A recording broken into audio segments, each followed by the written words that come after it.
Jonás 3. Jonás predica el arrepentimiento en Nínive, la ciudad se arrepiente. A. El ministerio de Jonás en Nínive. 1:1-2. El segundo llamado a Jonás. Vino palabra de Jehová por segunda vez a Jonás, diciendo: Levántate y ve a Nínive, aquella gran ciudad, y proclama en ella el mensaje que yo te diré. A. Vino palabra de Jehová por segunda vez a Jonás. Esto muestra el asombroso amor de Dios por su pueblo descarriado. Aunque Jonás hizo todo lo que pudo para resistir el primer llamado de Dios, después de que Jonás se arrepintió, Dios lo llamó nuevamente aunque Dios no tenía la obligación de hacerlo. Lo hizo por misericordia y gracia. Y, al comparar aquí los comentarios de apertura del libro, casi palabra por palabra, el autor transmite hábilmente la idea de que a Jonás se le está ofreciendo un nuevo comienzo. Alexander.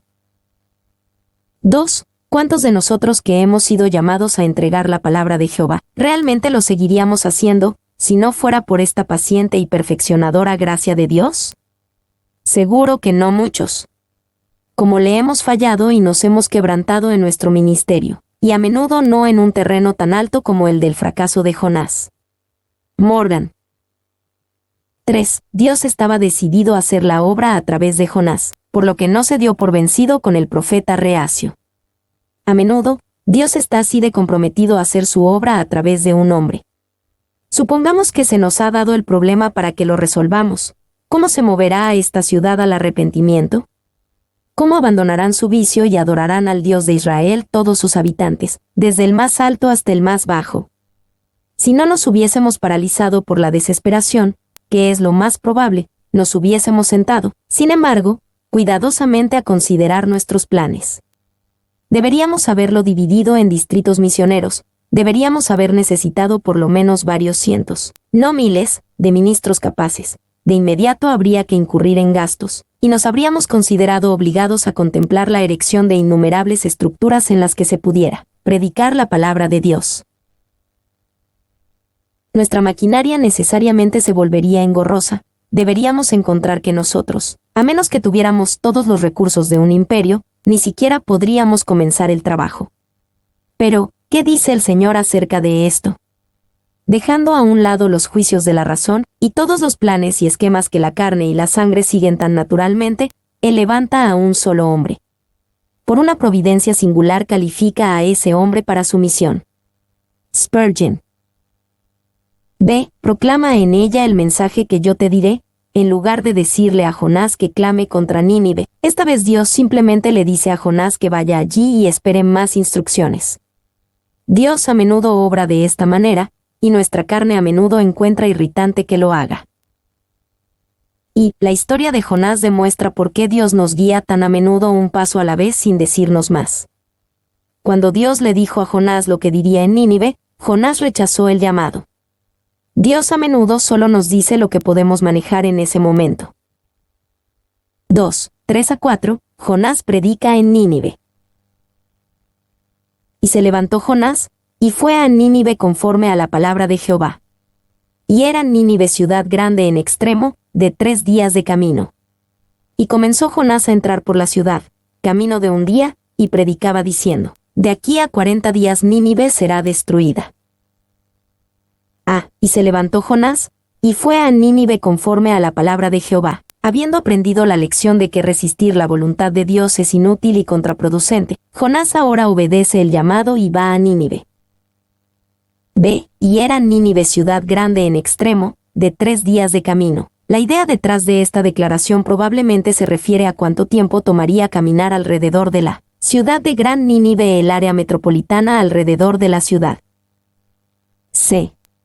De aquí a 40 días Nínive será destruida. Jonás enfatizó al pueblo de Nínive lo que sucedería si no se arrepentían. La ciudad sería destruida en juicio.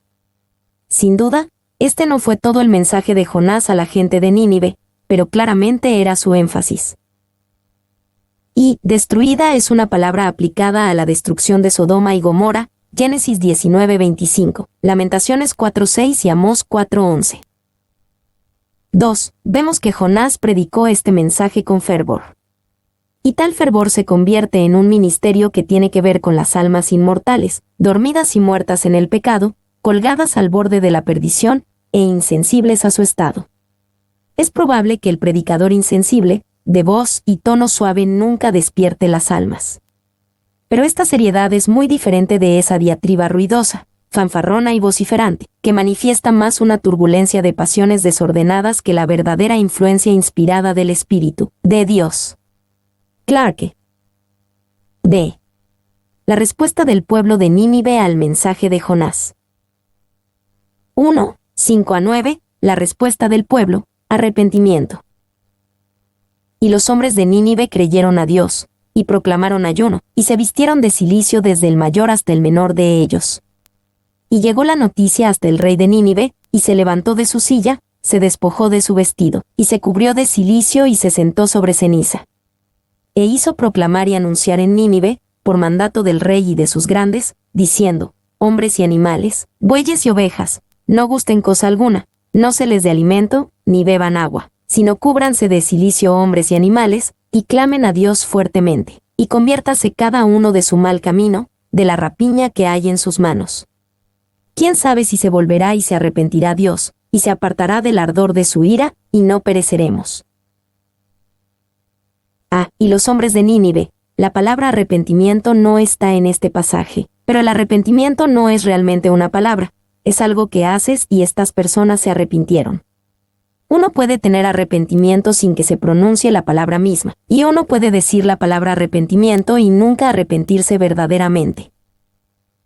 B. Los hombres de Nínive creyeron a Dios. El arrepentimiento comienza con creer en Dios.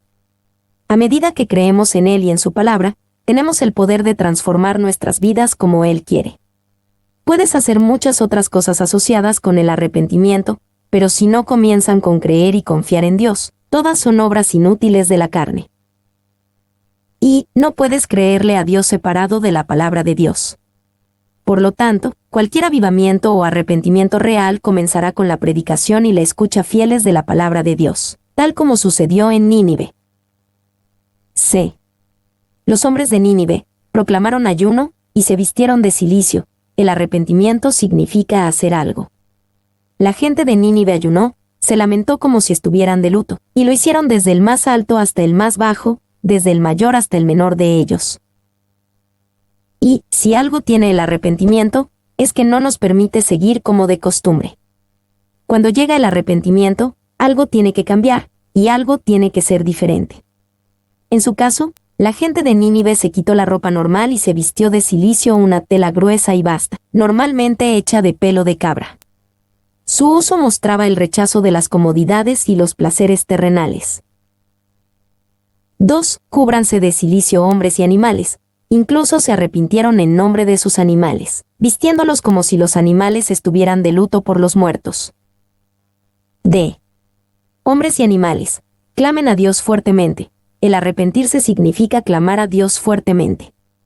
Significa acercarse a Dios con pasión y seriedad acerca de tu pecado y tu necesidad de su misericordia y perdón. Y muchas expresiones modernas de arrepentimiento, inventando excusas y justificando razones por el pecado, en realidad no son arrepentimiento en absoluto. A menudo son solo intentos de justificar y excusar el pecado. Sin embargo, pecaste o no pecaste, si lo hiciste, no hay excusa, y si no lo hiciste, no hay necesidad de arrepentirse. El arrepentimiento y las excusas simplemente no van juntos. Conviértase cada uno de su mal camino, de la rapiña que hay en sus manos. El arrepentimiento significa volverse de su mal camino, de la rapiña que hay en tus manos. El arrepentimiento significa cambiar de opinión y alejarse de tus acciones pecaminosas anteriores. Y, en la vida cristiana, el arrepentimiento no describe lo que debes hacer para volverte a Dios. Describe el proceso mismo de volverse a Dios. Cuando verdaderamente nos volvemos a Él, nos alejamos de las cosas que le desagradan. F. ¿Quién sabe si se volverá y se arrepentirá a Dios, y se apartará del ardor de su ira? El arrepentimiento tiene esperanza en la misericordia y el amor de Dios. Espera que Dios se arrepienta y que el pueblo arrepentido no perezca. Y Jonás pudo predicar más efectivamente el mensaje de arrepentimiento porque conocía su propia necesidad de arrepentirse y él mismo era un modelo de arrepentimiento. Jonás 2, 8-9. Ser un pecador arrepentido no descalificó a Jonás de predicar el arrepentimiento. Hizo que su predicación fuera aún más efectiva. 2:10. La respuesta de Dios al arrepentimiento del pueblo. Y vio Dios lo que hicieron, que se convirtieron de su mal camino, y se arrepintió del mal que había dicho que les haría, y no lo hizo. Y vio Dios lo que hicieron, y se arrepintió. Dios honró el arrepentimiento de Nínive, a pesar de que su pecado pasado era razón suficiente para un derramamiento de juicio. El Estado nunca perdonaría a un asesino a sangre fría que prometió no volver a hacerlo nunca más, pero Dios misericordiosamente se arrepintió del juicio contra la gente de Nínive. Y no obligamos a Dios a perdonarnos cuando nos arrepentimos. En cambio, el arrepentimiento apela a la misericordia de Dios, no a su justicia. Se arrepintió del mal que había dicho que les haría, y no lo hizo. Convirtió el arrepentimiento de Dios en un falso profeta a Jonás, cuando profetizó que en 40 días Nínive sería destruida. En absoluto, por dos buenas razones. Primero, Dios actuó en total consistencia con su palabra. En un instante hablaré contra pueblos y contra reinos, para arrancar, y derribar, y destruir. Pero si esos pueblos se convirtieren de su maldad contra la cual hablé, yo me arrepentiré del mal que había pensado hacerles. Jeremías 18, 7-8. La predicación de Jonás fue como todas las advertencias de juicio. Fue una invitación a arrepentirse y evitar el juicio prometido. Sus palabras tenían un implícito si no te arrepientes en ellas. Recuerden que no se nos dice todo el contenido de la predicación de Jonás. Aunque debemos asumir que la declaración en Jonás 3:5 es el tema central de lo que dijo Jonás, no debemos asumir que fue todo lo que dijo. Segundo, Dios sí juzgó a Nínive, como está registrado en el libro de Nahum. Sin embargo, a la luz de su arrepentimiento, retrasó el juicio prometido otros 150 años. Mi nombre es Demim. Soy tu asistente personal. Mi sitio en internet es demim.es.tl.